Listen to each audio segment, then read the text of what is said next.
Ayo sinau basa Jawa. Kelas 1 bab 1 sinau wujud lan unine basa.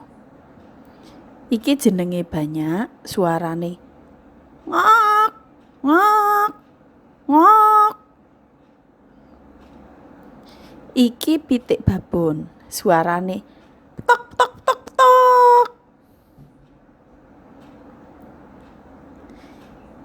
Kewan iki jenenge bebek, suarane kwek kwek kwek kwek kwek kwek kwek kwek kwek kwek kwek. Kewan iki pitik jago, suarane kukuruyuk.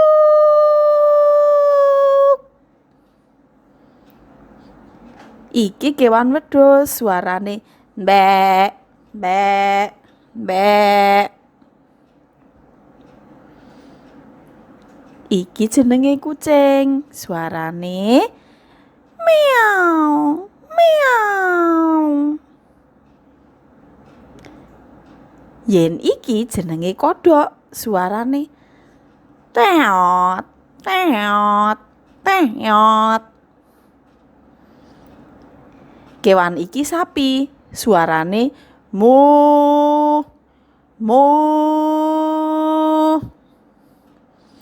Iki jenenge slompret, suarane pret pret pret pret. Barang iki jenenge gitar, suarane jreng jreng jreng jreng jreng jreng jreng jreng jreng jreng. Iki jenengane jam, suarane tik tik tik tik tik tik.